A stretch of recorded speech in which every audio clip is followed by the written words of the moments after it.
What is up? Just got back from San Francisco last night, and my YouTube channel. I've been noticing a lot of people like the calisthenics. I think if like you're lifting super heavy weight like a Larry Wheels, or you're doing, these feats with calisthenics, like push-ups and pull-ups, is very attractive to people. Fortunately for me, that was my first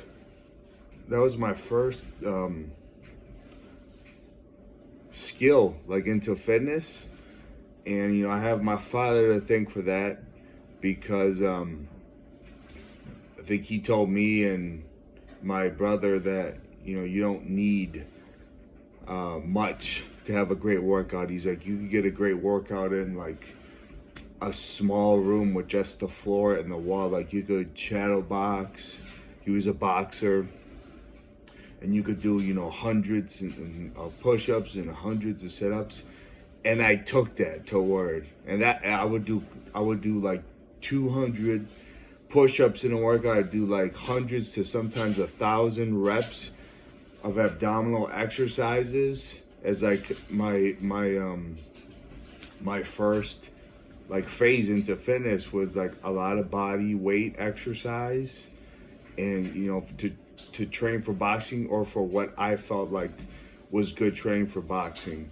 And then with that I would read about Bruce Lee and like his high rep routine, and then Ron Lyle was another boxer who would do like hundreds of reps, and I think he was like a boxer in prison and then came out and just boxed professionally without any amateur fights. But while I was in San Francisco, I did a 3-day fast, and San Francisco is not my on my list of like favorite places to go, but there is opportunity there. And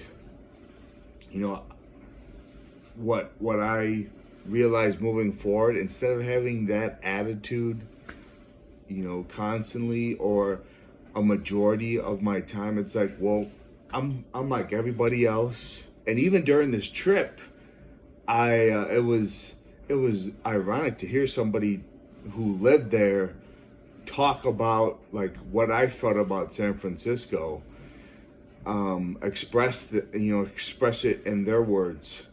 But instead of being like everybody else, talking about the problem or complaining about the problems, like what can I do to be part of the solution? And I really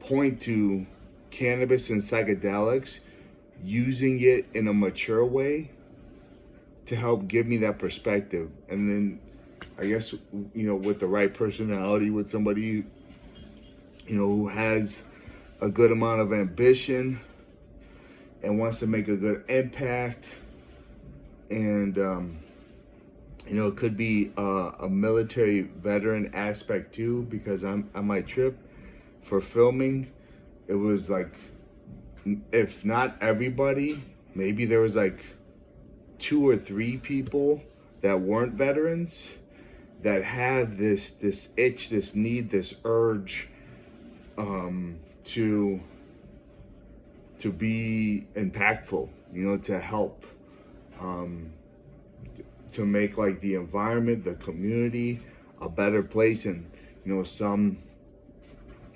execute better than others and making that happen. And I was really blessed to get connected with like a wiser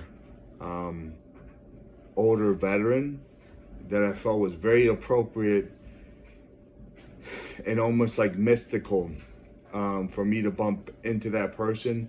And I was carpooling with that person, and they were just dropping wisdom, and we were talking, and so it was a beneficial trip. And usually when I'm in San Francisco, there is like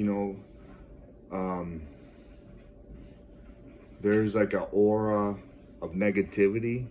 And what I realized too is I was like surrounded by other people that I knew or that I was talking to, and that served as like almost a distraction,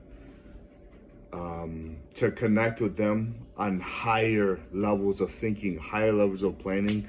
So maybe the negativity didn't weigh on me as much as it has in the past. So I'm back in the Las Vegas area, and I'm getting ready to hit legs. And I was out of my normal routine. For fitness. And there's one part of me that says, I want to kill it today. I want to crush it today. But could that lead to an injury?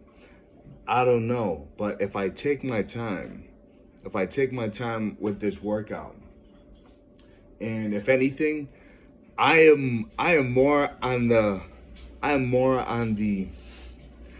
the side of overtraining than undertraining in the gym, or overtraining or doing too much in a program and running into an injury or causing an injury, than undertraining and getting out of shape, or not maximizing my physical capabilities, my physique. But if I take my time, today I could still create a great stimulus and workout, which will happen no matter what. That is the demand I will put on my body, my mind, and my spirit for legs today. It is a beautiful day. Let's go. Let's grow today, baby.